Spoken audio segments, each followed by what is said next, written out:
Hello football fans. Copa America জয়ের মাধ্যমে নিজের কেরিয়ারের ৪৫তম শিরোপা জয় করেছেন লিওনেল মেসি। টানা দ্বিতীয় কোপা আমেরিকা জয়ে ফুটবল ইতিহাসে সবচেয়ে বেশি ট্রফি জয়ী ফুটবলার হয়ে গেছেন মেসি। নিজের পুরনো ক্লাব সতীর্থ ড্যানি আলভেজকে পিছনে ফেলে এখন ফুটবল ইতিহাসে শিরোপা জয়ের দিক দিয়ে সবথেকে ডেকোরেটেড ফুটবলার হচ্ছেন লিওনেল মেসি, যিনি কিনা বার্সেলোনার জার্সিতে মোট ৩৫টি ট্রফির পাশাপাশি পিএসজির হয়ে ৩টি, বর্তমান ক্লাব ইন্টার মায়ামির হয়ে ১টি এবং নিজের জাতীয় দল আর্জেন্টিনার হয়ে বিশ্বকাপ সহ ২টি কোপা আমেরিকা, একটি আন্ডার-19 ওয়ার্ল্ড কাপ এবং একটি অলিম্পিক গোল্ড মেডেল জিতেছেন, যার দ্বারাই মেসি বর্তমানে ফুটবল ইতিহাসে সবথেকে ডেকোরেটেড ফুটবলার হয়েছেন। এবং মেসির এই অসাধারণ মাইলস্টোনটিকে আজ সংবর্ধনা জানিয়েছে তার বর্তমান ক্লাব ইন্টার মায়ামি।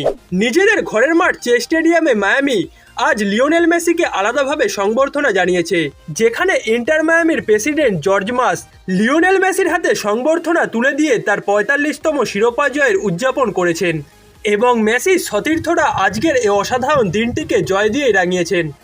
এমএলএসের লিগ ম্যাচে ইন্টার মায়ামি আর শিকাগো এফসির বিপক্ষে মাঠে নেমেছিল, যে ম্যাচটিতে পায়ের চোটের কারণে খেলতে পারেননি মেসি, তবে তাকে ক্লাবের তরফ থেকে সংবর্ধনা জানানো হয়েছে ম্যাচটি শুরু হওয়ার আগে।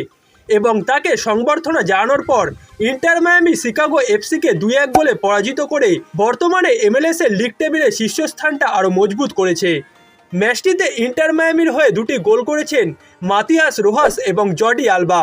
অন্যদিকে শিকাগো একটি গোল পরিশোধ দেয়, তবে ম্যাচটিতে ২-১ গোলে জয় নিয়েই মাঠ ছেড়েছে মায়ামি, এবং যার দ্বারা তারা বর্তমানে ইস্টার্ন কনফারেন্সে ২৫ ম্যাচ খেলে ৫৩ পয়েন্ট নিয়ে সবার উপরে আছে।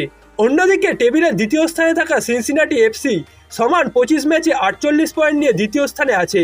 অর্থাৎ ইন্টার মায়ামি বর্তমানে সমান ম্যাচ খেলে দ্বিতীয় স্থানে থাকা সিনসিনাটির থেকে ৫ পয়েন্টে এগিয়ে আছে।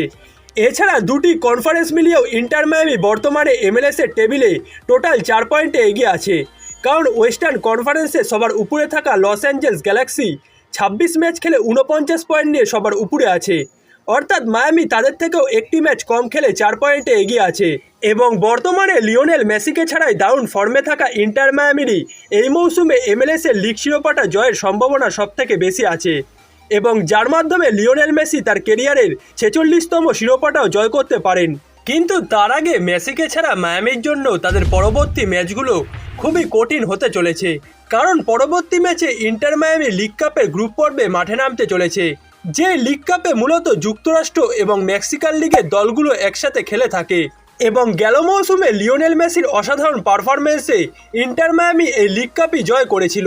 তবে এবার লিওনেল মেসিকে ছাড়া মেক্সিকান লিগের দলগুলোর বিপক্ষে ইন্টার মায়ামির জন্য লিগ কাপের গ্রুপ পর্বের ম্যাচগুলো খুবই কঠিন হতে চলেছে।